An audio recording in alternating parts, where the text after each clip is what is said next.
Bangladesh West Indies match pitch দেখে মনে হচ্ছে যেন একটা ধানের ক্ষেত। এই জন্যই তো সাকিব আল হাসান বলেছিলেন, মিরপুরে যদি কেউ কয়েকটা ম্যাচ খেলে তার কেরিয়ার শেষ হয়ে যেতে পারে। কিন্তু বাংলাদেশ তো মিরপুর আর দুবাই, একই অবস্থা সব জায়গায়। ব্যাটিং লাইনে ধস, শুরুতেই সাইফ হাসান 6 বলে 3 রান করে আউট হন। সৌম্য সরকার, যাকে নিয়ে এত আলোচনা এশিয়া কাপের আগে, অনেকে বলেছিল সৌম্য সরকারকে নিলে বাংলাদেশের এই হাল হতো না, অথচ সৌম্য সরকার সেই সব সমর্থকদের গিফট দিয়েছেন 6 বলে 4 রানের ইনিংস। নাজমুল শান্ত 63 বলে 32 এবং তৌহিদ হৃদয় ঢাবিয়ান করেছেন 90 বলে 51।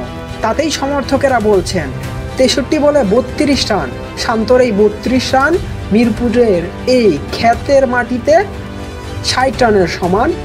তাহিদ হৃদয়ের 50 রান 100 রানের সমান। মাহিদুল অঙ্কনের 17 বলে 2 রানের ইনিংস দেখে মনেই হচ্ছে বাংলাদেশ কতটা চাপে আছে, কিন্তু ইনিংস বড় করে মাহিদুল ইসলাম অঙ্কন আস্তে আস্তে হাত খুলেছেন 140 রান শেষ খবর পাওয়া পর্যন্ত। কিন্তু বাংলাদেশ এভাবে খেলতে থাকলে 200 যদি করে, ওয়েস্ট ইন্ডিজের ব্যাটসম্যান সেই 200 রান করতে পারবে না, কারণ বাংলাদেশ মিরপুরের মাঠেই যে খেলে অভ্যস্ত।